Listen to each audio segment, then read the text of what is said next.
భారతదేశము వివిధ కులాల సమూహం, సామాజిక వర్గాల యొక్క సమూహం. ఇక్కడ అన్ని ఆర్థిక పరిస్థితులు, సామాజిక పరిస్థితులు, అధికార పరిస్థితులు అన్నీ కులాల వారిగా నిచ్చెనమెట్ల వ్యవస్థలో నిర్ణయించబడి ఉన్నాయి. ఇట్లాంటి వ్యవస్థలో సామాజిక అసమానతలు, ఆర్థిక అసమానతలు విపరీతంగా విడిపోయాయి. అందుకే చాలా రోజులుగా బీసీ సంఘాలు, బీసీ ప్రజలు స్వతంత్రం వచ్చినప్పటి నుంచి కూడా కులగణన చేయాలని మేము డిమాండ్ చేశాం. కానీ ఆ ప్రభుత్వాలు పట్టించుకోలేదు. చివరకు రాజ్యాంగబద్ధమైన కాకా కలెక్టర్ కమిషన్, మండల్ కమిషన్ కూడా అప్పటి కేంద్ర ప్రభుత్వాలకు కులగణన చేస్తే తప్ప రిజర్వేషన్ల శాతం ఇవన్నీ నిర్ణయించడం జరగదు అని చెప్పారు. అయినప్పటికీ కూడా గతంలో పాలించిన కాంగ్రెస్ ప్రభుత్వం, యూపీఏ ప్రభుత్వం, ఏ ప్రభుత్వం మీద ముందుకు రాలేదు. గతంలో మేము పోరాడినప్పుడు 2010లో కులగణన చేయడానికి ఒప్పుకొని కూడా వాళ్ళు తూతు మంత్రంగా సర్వే చేసి వదిలిపెట్టారు. ఆ తర్వాత బీజేపీ ప్రభుత్వం వచ్చినాక చాలా రోజులుగా మేము ప్రధానమంత్రికి చెప్పాం, సుప్రీంకోర్టుకు వేపించాం, కమిషన్ ద్వారా అడిగాం. అప్పుడు ప్రధానమంత్రి, కేంద్ర ప్రభుత్వం ఇప్పుడు కేంద్ర ప్రభుత్వం జనగణనలో కులగణన చేస్తామని స్పష్టమైన ప్రకటన చేశారు. దీనికి దేశమంతటా ప్రజలు, యువకులు, ఉద్యోగ సంఘాలు ప్రతి ఒక్కరు కూడా పార్టీలకు అతీతంగా నరేంద్ర మోడీని ఈరోజు నమస్కరిస్తున్నారు, దండం పెడుతున్నారు. కానీ కొన్ని రాజకీయ పార్టీలు సన్నాయి నొక్కుతున్నారు. ఇది మా ఒత్తిడి వల్ల, మీ ఒత్తిడి వల్ల అయితే మీ ఒత్తిడి ఇంకా చేయండి. వేరే మీరు పరిపాలించారు 70 ఏళ్ళు, 60-70 ఏళ్ళు, అప్పుడు ఎందుకు చేయలేదని చెప్పి మేము అడుగుతున్నాం. మేమే అనేక సార్లు జంతర్ మంతర్ వద్ద ఆ పార్టీలు అధికారంలో ఉన్నప్పుడు కొన్ని వందల సార్లు ధర్నాలు చేశాము, వందల సార్లు ప్రధానమంత్రిని, కేంద్ర మంత్రులను కలిశాము. అయినా వాళ్ళు ఆ రోజు చేపట్టలేకపోయారు. ఈరోజు ప్రధానమంత్రి నరేంద్ర మోడీ స్వయాన ఓబీసీ, ఆయనకు బీసీల కష్టాలు తెలుసు.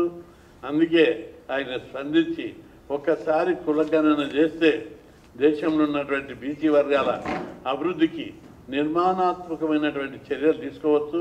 ఈ కులాల అభివృద్ధిని మరింత వేగవంతంగా పథకాలు ప్రవేశపెట్టవచ్చు అనేటటువంటి ఉద్దేశంతో కులగణన చేపట్టారు. అందుకు ప్రధానమంత్రికి దేశంలోని 75 కోట్ల మంది బీసీల పక్షాన కృతజ్ఞతలు తెలుపుతున్నాం. ఇప్పుడు బీసీల శకం ప్రారంభమైంది. బీసీల అభివృద్ధికి పునాది పడ్డది, బాటలు పడ్డాయని చెప్పి బీసీ ప్రజలందరూ భావిస్తున్నారు. ఈరోజు బీసీలందరూ ఏమనుకుంటారో తెలియకుండా కాంగ్రెస్ పార్టీ మా ఒత్తిడి వల్ల మీరు 70 ఏళ్ళు 60 ఏళ్ళు పరిపాలించారు, అప్పుడు ఎందుకు చేయలేదని చెప్పి మేము ప్రశ్నిస్తున్నాం. ఇంకా వేరే విషయాన్ని మాట్లాడదాం ఆ తర్వాత. కానీ ఇది కేవలం బీసీల యొక్క విజ్ఞప్తిని, బీసీ సంఘాల యొక్క విజ్ఞప్తిని ప్రధానమంత్రి, కేంద్ర ప్రభుత్వం గౌరవించి స్పందించి వారి లోపల మనోభావాలను గుర్తించి ఇందులో వాస్తవాలు ఉన్నాయి, ఇట్లా తీసినట్టయితే రిజర్వేషన్ల ఇప్పుడు కులగణన జరిగిందనుకో, దానివల్ల బీసీ ప్రజలందరూ కూడా అర్థం చేసుకోవాలి. చాలామంది ఊళ్ళలో అర్థమవుతలేదు. కులాల లెక్కలు తీస్తే మాకేమొస్తాయి, కులాల లెక్కలు తీస్తే మన పిల్లలకు ఉద్యోగాలు వస్తాయి, రిజర్వేషన్లు పెంచుతారు. ఆ రిజర్వేషన్ల అమలును వర్గీకరణ చేసి ఇప్పుడు కేంద్రంలో ఏబిసిడీలు లేవు, ఐఏఎస్లు చిన్న చిన్న కులాలకు రావడం లేదు, మోస్ట్ బ్యాక్వర్డ్ క్లాస్కు, ఎక్స్ట్రీమ్లీ బ్యాక్వర్డ్ క్లాస్కు రావడం లేదు. ఇప్పుడు ఏబిసిడీలు చేసి జనాభా ప్రకారం వాళ్ళకు అలాట్మెంట్ చేసినట్టయితే ఒక చిన్న కులం కూడా, ఒక రజకులు, నాయబ్రహ్మణులు, వడ్డేరలు, అత్యంత వెనుకబడిన కులాలన్నీ కూడా ఈరోజు సివిల్ సర్వీస్ లోపల, ఐఐటి ఐఐఎం లోపల వాళ్ళకు అవకాశాలు వస్తాయి. కలెక్టర్లు అవుతారు, ఐపీఎస్ ఆఫీసర్లు అవుతారు, పోలీస్ ఆఫీసర్లు అవుతారు, సైంటిస్టులు అవుతారు. చిన్న కులాల నుంచి కూడా పెద్ద పెద్ద ఆఫీసర్లు, కలెక్టర్ అయ్యే అవకాశం వస్తుంది. ఇంతవరకు కులగణన లేకపోవడం వల్ల పని చేయలేకపోయారు. ఇప్పుడు కులగణన అయినాక చిన్న చిన్న కులాలు, రజకులు, నాయబ్రహ్మణులు, మత్స్యకారులు, చేనేతక, ఇంకా అన్ని కులాలకు ఎవరి జనాభా ప్రకారము వారికి వస్తాయి. ఇప్పటి వరకు కొన్ని కులాలే అన్ని జాబులు కొడుతున్నాయనే ఒక అపప్రద ఉంది. ఇప్పుడు అది లేదు. ప్రతి కులానికి ఐఏఎస్ వస్తుంది, ఐపీఎస్ వస్తుంది, రాజకీయంగా కూడా పదవులు వస్తాయి.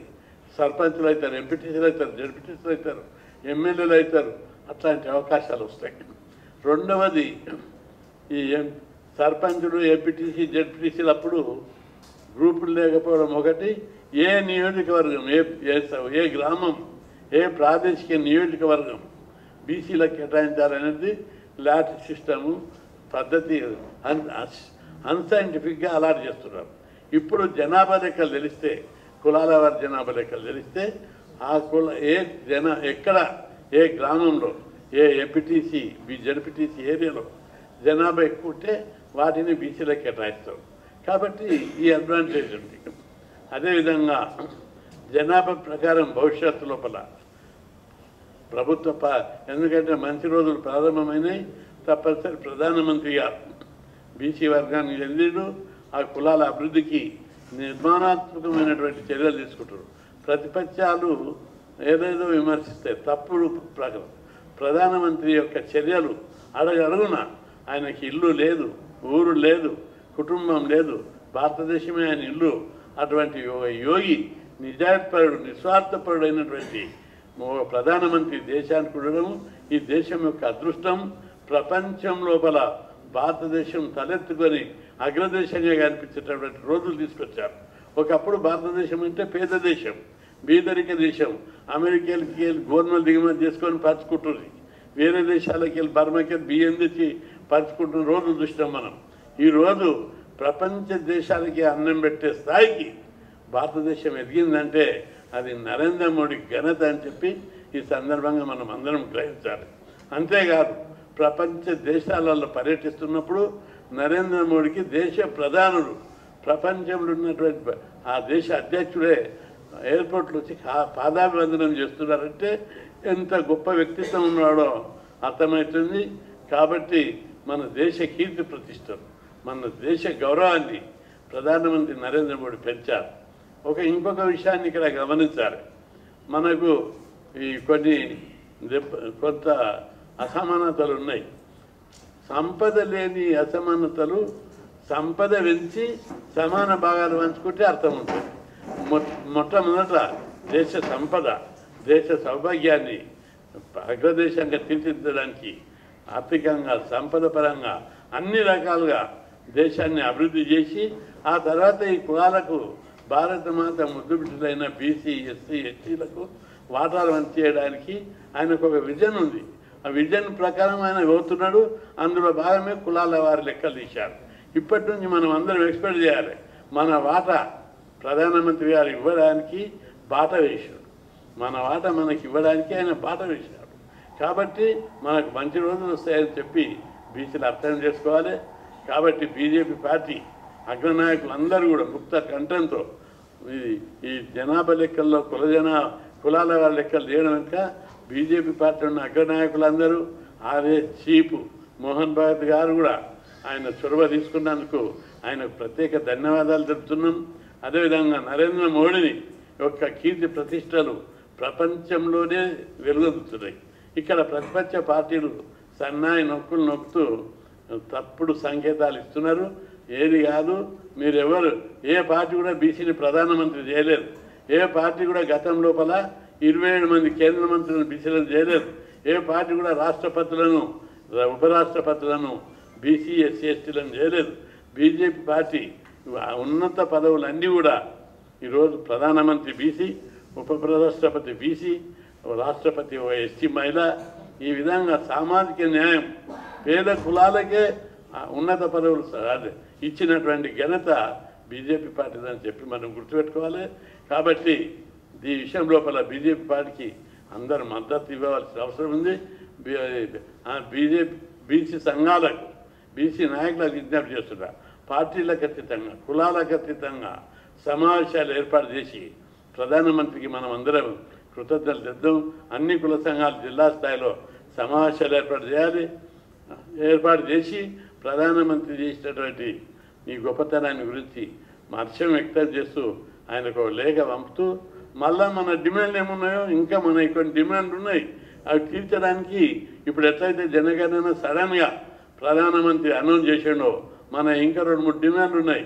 కేంద్రంలో ప్రత్యేక మంత్రిత్వ శాఖ పెట్టి జాతీయ స్థాయిలో తెలుగు రాష్ట్రాలు ఉన్న మాదిరిగా హాస్టళ్ళు, గురుకులాలు, fee reimbursement, scholarship, study circle, కార్పొరేషన్లు వీటిని ఇతర రాష్ట్రాల్లో పెట్టాలని కూడా మనం డిమాండ్ చేస్తున్నాం. ఈరోజు తప్పనిసరి ప్రధానమంత్రి గారు మొన్న కలిసినప్పుడు కూడా అదే చెప్తుడు. అమిత్ షాకు 1 మంత్ కింద కలిసినప్పుడు చెప్పారు, సార్ బీసీల డిమాండు మేము అడుగుతున్నాం, మేము భారతమాత ముద్దు బిడ్డలం, మా వాట మాకు అడుగుతున్నాం. ఆయన అన్నాడు, బీసీలకు ప్రధానమంత్రినే బీసీని చేసినాం, మీరు ఏది అడిగితే అది ఇవ్వడానికి ఆయన సిద్ధంగా ఉన్నాడు. మేమేమి అడుగుతున్నాం, చదువు కావాలి, విద్య కావాలి, ఉపాధి కావాలి, ఉద్యోగం కావాలని అడుగుతున్నాం. ఇవి తప్పు కాదు కదా అని చెప్పి మేము అడుగుతున్నాం. భారతదేశంలో 70 కోట్ల మంది బీసీలను, ఇతర కులాలను అభివృద్ధి చేయకుండా భారతదేశం అభివృద్ధి అగ్రదేశంగా రూపొందని కూడా ప్రధానమంత్రికి నిర్ణయించడం జరిగింది. భవిష్యత్తులో ఇప్పుడు పునాది పడ్డది, బాట వేశారు. ఈ బాట ప్రకారం భవిష్యత్తు లోపల చట్టసభల రిజర్వేషన్లకు, కేంద్ర స్థాయిలో విద్యా ఉద్యోగాలలో సమాన వాటా, చదువుకోవడానికి హాస్టళ్ళు, గురుకులాలు, ఫీజు రియంబర్స్మెంటు, స్కాలర్షిప్ అన్ని రాష్ట్రాల్లో కూడా ఏర్పాటయ్యే అవకాశం లభిస్తుంది. ఇప్పటికే ప్రధానమంత్రి గారు భారతీయ బీజేపీ అధికారంలోకి వచ్చిన తర్వాత కేంద్ర స్థాయిలో జాతీయ బీసీ కమిషన్ ఏర్పాటు చేసి దానికి రాజ్యాంగబద్ధమైన హోదా కల్పించారు. రెండవది, అన్ని కులాలకు వాటా లభించాలని జస్టిస్ రోహిణి కమిషన్ను నియమించి కేంద్రంలో ఉన్నటువంటి రిజర్వేషన్లను ఏబిసిడి వర్గీకరణకు ఏర్పాటు చేశారు. ఇప్పుడు జనాభా లెక్కలు రాందనే ఏబిసిడి జీవో వెంబడి వెళ్తుంది. అదేవిధంగా అత్యంత వెనుకబడిన కులాలకు ఐఐటి, ఐఐఎం లోపల ఫీజు రియంబర్స్మెంట్, స్కాలర్షిప్ ఇవ్వాలని ఆల్రెడీ డిసిషన్ తీసుకున్నది. అది త్వరలో ఇంప్లిమెంట్ చేసి అయ్యే ప్రాసెస్ ఉన్నది. కాబట్టి బీసీల అభివృద్ధికి బాటలు పడ్డాయి. గత ప్రభుత్వాలు అన్నీ కూడా బీసీలకు అన్యాయం చేశాయి. మండల్ కమిషన్ను టోటల్ ఇంప్లిమెంట్ చేయలేకపోయారు. ఈరోజు మండల్ కమిషన్ సిఫార్సులు ఒక్కొక్కటి మోడీ జాతీయ బీసీ కమిషన్ రాజ్యాంగబద్ధమైన హోదా, కులగణన, ఇంకా మిగతాయి కూడా డిమాండ్ అన్నింటిని కూడా బీసీల డిమాండ్ అన్నింటి ఒక్కొక్కటి తీర్చడానికి అవకాశం ఉంటుంది. రాష్ట్ర ప్రభుత్వం, నేను ఒకటి సవాల్ చేస్తున్నా, వచ్చేది బీజేపీ ప్రభుత్వం అని చెప్పి ఈ సందర్భంగా ప్రజలందరూ కోరుకుంటున్నారు. ఇప్పటి వరకు కాంగ్రెస్ ప్రభుత్వాన్ని చూసారు, టీఆర్ఎస్ ప్రభుత్వాన్ని చూసారు. వీళ్ళు అప్పులు చేస్తున్నారు, రాష్ట్రానికి జీతాలు ఇచ్చే పరిస్థితులు లేదు, పెన్షన్లు ఇచ్చే పరిస్థితులు లేదు, స్కాలర్షిప్లు ఇచ్చే పరిస్థితులు లేదు, ఫీజులు ఇచ్చే పరిస్థితులు లేదు. బీసీలకు, ఎస్సీ ఎస్టీలకు వీళ్ళంతా ఏదో ఉద్ధరిస్తారని చెప్పి అనుకోవడం లేదు. కాబట్టి తప్పనిసరి బీజేపీ ప్రభుత్వం వస్తే నీతి నిజాయితీ కలిగినటువంటి ప్రభుత్వం ఇస్తుంది. అదేవిధంగా స్కాలర్షిప్లు, ఫీజులు ప్రతి ఒక్కరికి వస్తాయి. అదేవిధంగా బడ్జెట్, ఇక్కడ బడ్జెట్ జరపకపోతే ఢిల్లీ నుంచి బడ్జెట్ వస్తాయి. బీజేపీ ప్రభుత్వం ఇప్పుడు చూడు, ఢిల్లీలో మొన్నదాకా ఆయన జీతాలు ఇవ్వనేటువంటి పరిస్థితులు ఉండే ఢిల్లీ కేజ్రీవాల్. అక్కడ బీజేపీ ప్రభుత్వం వచ్చినాక ఆర్థికంగా డెవలప్ అయ్యి అందరికీ ప్రతి ఇంటికి 2000 రూపాయలు ఎక్స్ట్రా ఇస్తారు, లేడీస్కు, అందరికీ, ప్రతి ఒక్క కుటుంబానికి. దాంతో ఢిల్లీ ప్రజలందరూ కూడా చాలా హ్యాపీ ఉన్నారు. కాబట్టి ప్రజలందరూ కూడా ఇక్కడ బీజేపీ ప్రభుత్వం రావాలని కోరుకుంటున్నారు. యువత మెయిన్గా బీసీ, ఎస్సీ, ఎస్టీ అంతా యువత కూడా అందరూ కూడా మీరు రియలైజ్ కావాలి. ప్రభుత్వం అన్నీ గోబెల్స్ ప్రచారం చేసి ప్రజలను తప్పుతో పట్టిస్తున్నారు. నేను అడుగుతున్నా, మీరు బీసీలకు చేస్తున్నామని అంటే మీ మంత్రివర్గంలో ఎంతమంది మంత్రులు ఉన్నారు? 2. ఇదే మీ మంత్రివర్గంలో ఇచ్చే ప్రాధాన్యత? అదేవిధంగా కార్పొరేషన్లు ఎంత శాతం ఉన్నారు? 20% కూడా లేదు. నిన్న మొన్న నియమించిన ఇన్ఫర్మేషన్ కమిషనర్ వల్ల 7 పేర్లు పోతే ఒకే ఒక పేరు బీసీలు ఉన్నది. మీరు 42% అని చెప్పి దాన్నే మీరు వివిధ దశలు ఇంప్లిమెంట్ చేయడం లేదు. అంతేకాదు, హైదరాబాదు, గ్రేటర్ హైదరాబాద్ పరిధిలో సరౌండింగ్ లోపల డిప్యూటీ కలెక్టర్లు, డిఎస్పీ పోస్టుల్లో బీసీలకు ఎక్కడ కూడా న్యాయం లేదు. ఆ ఉద్యోగులందరూ చాలా అసంతృప్తి ఉండి అనేక ఫిర్యాదులు ఇస్తున్నారు నాకు. కాబట్టి మొదలు మీ పాలన లోపలనే న్యాయం లేదు బీసీలకు. మా ప్రధానమంత్రిని విమర్శించేటంత స్థాయి ఎక్కడిది అని చెప్పి ఈ సందర్భంగా నేను గుర్తు చేస్తూ, బీసీ ప్రజలందరూ కూడా బీసీలకు మంచి రోజులు వచ్చినాయి.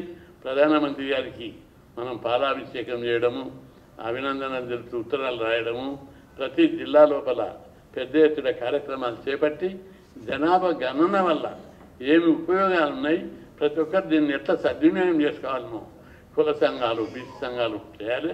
బీసీ సంఘాలు, కుల సంఘాలు గత చాలా రోజులుగా సంసారాలు వదిలి, వ్యాపారాలు వదిలి ఈ కులాల అభివృద్ధికి పాటుపడుతున్నారు. మీరు త్యాగాలు చేశారు, ఎన్నో త్యాగాలు చేశారు, సేవలు చేస్తున్నారు. ఇప్పుడు సమయం వచ్చింది, మంచి సమయం.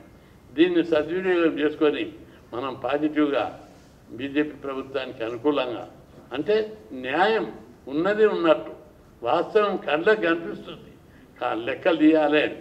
ఆ లెక్కలు తీసేసి ఒక పెద్ద సాహసం, ఆ సాహసాన్ని మనం అందరం గుర్తించాలి. ఎంతో ఇది కాంప్లెక్సిటీ సొసైటీ, డైవర్సిటీ సొసైటీ. ఈ సొసైటీ లోపల ఒక నిర్ణయం తీసుకోవాలంటే ఎంతో ధైర్యం కావాలి. అది మోడీకే సాధ్యం. కాబట్టి మనం అందరం మోడీకి మద్దతుగా నిలబడాలని చెప్పి విజ్ఞప్తి చేస్తున్న ప్రభుత్వం ఫీజుల రియంబర్స్మెంట్ బకాయిలు ఇస్తలేదు, దాదాపు 4,000 కోట్లు. దాన్ని ఇవ్వకుండా కాంట్రాక్టర్ల బిల్లులు పాస్ చేస్తాం. అదేవిధంగా హాస్టల్ బిల్లులు 7 నెలలు ఇస్తలేరు, వర్కర్ల జీతాలు 2 నెలలు ఇస్తలేరు. ఇట్లా ప్రతి చోట పెన్షన్లు ఇస్తలేరు. వృద్ధులు రిటైర్ అయిన వాళ్ళ యొక్క బెనిఫిట్స్ ఇవ్వడం లేదు. చనిపోతున్నారు, ఇద్దరు చనిపోయినట్టు ఇటీవల వార్తలు వచ్చాయి. అడుగున రాష్ట్రం దివాలా తీసినటువంటి పరిస్థితి కనిపిస్తుంది. అందుకే ప్రజలకు విసుగొస్తుంది. ప్రజలందరూ కూడా అందుకే బీజేపీ దిక్కు చూస్తున్నది, ఎదురు చూపు. తప్పనిసరి బీజేపీ ప్రభుత్వం వస్తుంది. ప్రజలందరూ కూడా దీన్ని గమనించి రాష్ట్రం డెవలప్మెంట్ కావాలి, యువతకు ఉద్యోగాలు రావాలి, ప్రజలందరూ సుఖపడాలి, సంతోషంగా ఉండాలి, రాష్ట్రం మరింత పారిశ్రామికంగా అభివృద్ధి చెందాలి, అందరికీ ఉపాధి లభించాలి, ప్రతి కుటుంబానికి స్వయం ఉపాధి పథకాలకు సబ్సిడీ రుణాలు రావాలంటే బీజేపీ ప్రభుత్వం ద్వారానే సాధ్యం. ఇక్కడ బడ్జెట్ సరిపోకపోతే ఢిల్లీకి వస్తుంది. వీళ్ళ దగ్గర ఏముంది, అప్పులు ఉన్నాయి, వీళ్ళే దొంగ నోళ్ళు పంచుకున్నట్టు ఉన్న బడ్జెట్ వాళ్ళే పంచుకోవట్లేదు. ఎట్లా రాష్ట్రం ఎట్లా డెవలప్ అవుతుంది? కాబట్టి కాంట్రాక్టర్ల బిల్లులు ఇస్తూ స్కాలర్షిప్ల బిల్లులు ఇవ్వవు, ఫీజుల రియంబర్స్మెంట్ ఇవ్వవు, హాస్టల్ బిల్లులు ఇవ్వవు. ఎందుకంత నిర్లక్ష్యం ఈ కులాల పట్ల? ఈ కులాల యొక్క అభివృద్ధిని నిర్లక్ష్యం చేస్తూ మళ్ళీ పైగా సన్నాయి నోట్లు నొక్కుతూ మోడీ తీసుకునేటటువంటి అభివృద్ధి పథకాలకు ఏదో నామాలు పెట్టుకుంటూ మాట్లాడుతున్నాం. మార్చుకోవాలి. ఇది పార్టీలకు అతీతంగా, కులాలకు అతీతంగా, రాజకీయాలకు అతీతంగా మోడీ తీసుకున్న ఈ చరిత్రాత్మకమైనటువంటి నిర్ణయాన్ని, ఇది సామాజిక ఉద్యమ చరిత్రలోనే గొప్ప నిర్ణయం. ఈ నిర్ణయాన్ని అందరం ప్రశంసిస్తూ హర్షం వ్యక్తం చేయాలని అన్ని పార్టీలకు కూడా నేను విజ్ఞప్తి చేస్తాను.